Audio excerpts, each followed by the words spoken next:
Xin chào tất cả mọi người, chào mừng mọi người đã quay trở lại với học phần truyền thông và tiếp nhận văn học.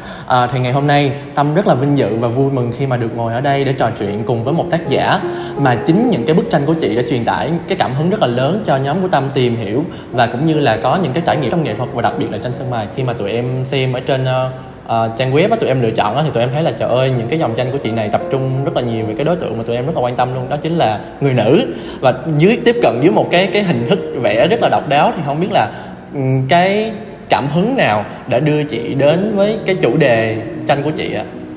Thực tế ra thì chị nghĩ là chị chọn theo đuổi cái nghệ thuật của riêng mình thì chị mới vẽ về những cái diễn biến bên trong cái tâm lý của chính bản thân chị.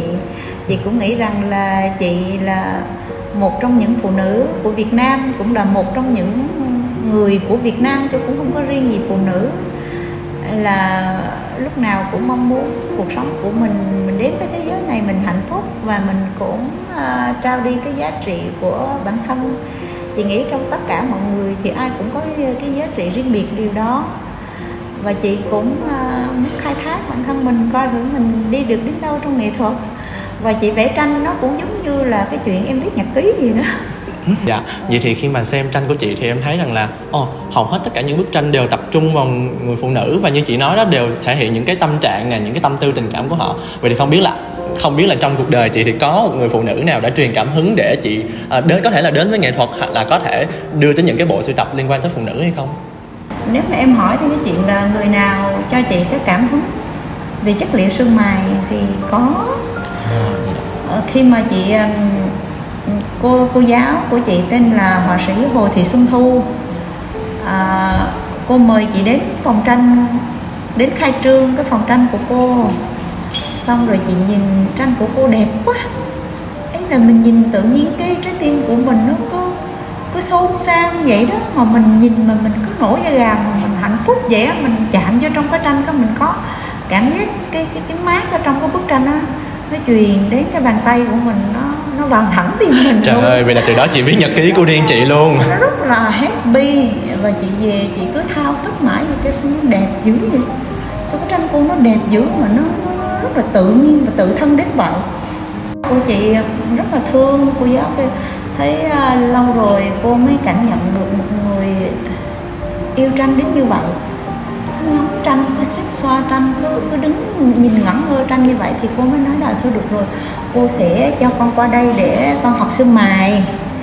Xong rồi chị vui quá, xong rồi chị làm một lá đơn thôi việc. Chị làm lá đơn thôi việc, chị ghi là chị thôi việc vì lý do theo đuổi nghệ thuật của riêng mình. Bởi vì thực tế ra cái tranh sơn mài này nó rất là khó để chinh phục, rất là khó để đồng hành cùng nó, nên nó cần chị dùng hết sức thời gian, cũng hết sức tâm tư để chị có thể mà đi cùng với nó vậy đó. Trời ơi, một câu chuyện rất là truyền cảm hứng luôn. Tại vì em không nghĩ là sẽ có một ai sẽ chịu bỏ một cái công việc mà mình đang ổn định đó chị, để theo đuổi một cái nghệ thuật riêng của mình, mà còn là tranh sơn mài nữa. Em thấy hình như là nó cũng là một chất liệu khá là, như chị nói đó, rất là khó chinh phục, nó cũng khó để mà mình làm chủ được. Vậy thì bây giờ mình sẽ nói một chút về cái tên nội dung triển lãm lần này. Thì không biết là ý tưởng từ đâu mà chị lại đặt một cái tên đó. Em nghe lúc mà chọn tụi em nghe cái tên là tụi em nói trời ơi, sao mà cái tên nó vừa nghe dễ thương mà nó vừa nghe giống như là có một cái nội lực nó vươn lên trong bóng tối vậy á.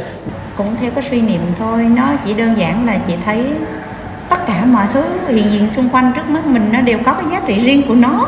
Mỗi người là ngôi sao của chính mình, nếu mà mình sống hạnh phúc và mình trao đi giá trị. Chứ nếu mà mình hạnh phúc riêng bản thân thôi mình, nhưng mà mình không có trao được cái giá trị ra ngoài gì hết, thì nó cũng hơi thiếu. Bởi vì mỗi người mỗi mảng, thì chúng ta tạo nên một cái mắt xích của một xã hội nó rất là chặt chẽ, mà những người nào mà họ nỗ lực cho cái công việc của mình để họ hạnh phúc và họ trao cái đi cái giá trị đó, thì đứa chị là ngôi sao rồi đó.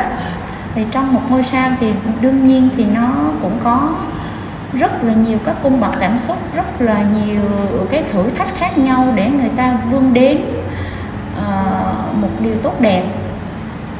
Nên là chị vẽ lại từng cung bậc cảm xúc của một người đã và đang trên cái hành trình hướng đến cái điều tốt đẹp trong cuộc sống này. Vậy thì em có thể thấy là trời ơi, vậy là tức là một cái bộ sưu tập khi mà chị triển lãm như vậy thì trong mỗi bức tranh nó sẽ phản ánh một cái cung bậc cảm xúc riêng. Trong một cái bức hình về một người phụ nữ thì đó là một người phụ nữ trải nghiệm một cái cảm giác riêng hoặc là một cái cảm xúc của họ riêng. Vậy thì không biết là khi mà trong quá trình mà chị hoàn thiện những cái bức vẽ của mình á, thì có một bức tranh nào khiến cho chị cái cung bậc cảm xúc đó, cái khoảnh khắc đó khiến cho chị nhớ nhất không? Tức là nó đặc biệt hoặc là nó có một câu chuyện đặc biệt với chị nhất không? Thực tế ra thì từ cái bức tranh Lido, cái nghĩa là rất nhỏ cho đến bức tranh rất lớn, nó đều là một phần trong con người của chị, nó đều có cảm xúc. Bây giờ chị kể về bức tranh Miền Nắng Gió nha. Thì cái cây mà nó được nuôi dưỡng hoặc là con người được nuôi dưỡng trong những cái hoàn cảnh khắc nghiệt thì người ta sẽ được tự do trong cái sự khắc nghiệt đó. Ta chinh phục được nó rồi, ta làm quen với nó rồi, ta đi qua mưa nắng, ta chẳng hề hấn gì hết, ta mạnh mẽ với mọi thứ xung quanh thì là rất là hạnh phúc. Giống như cô gái, cái trạng thái rất là tự do, rất là khoan thai ở cái miền nắng gió đó. Nhìn cái bức tranh cái tông màu khắc nghiệt nhưng mà cô ấy vẫn rất là thoải mái, đúng không chị? Khắc nghiệt, rất mưa nắng, rất khẳng khiu, nhưng mà người ta vẫn an nhiên, vẫn tự tại, kiểu vậy.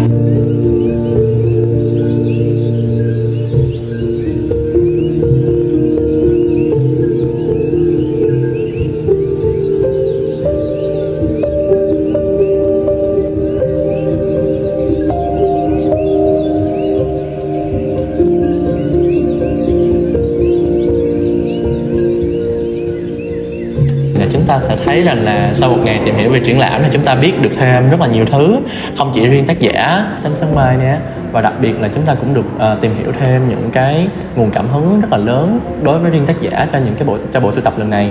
Thì cũng rất là mong rằng là bản thân mọi người thì cũng sẽ có một cái trải nghiệm riêng, những cái chiêm nghiệm riêng về cái bộ sưu tập tranh của tác giả lần này, và cũng như là chính bản thân mỗi người khi mà xem qua những cái giai đoạn của tác giả trong tranh thì mọi người cũng sẽ đâu đó tri âm được cho mình những cái cảm xúc đồng điệu với chính bản thân mình. Thì đây cũng là phần kết của nhóm. Hy vọng thầy và các bạn đã có một trải nghiệm xem phần trình bày của nhóm thật là tuyệt vời. Xin chào tạm biệt, hẹn gặp lại.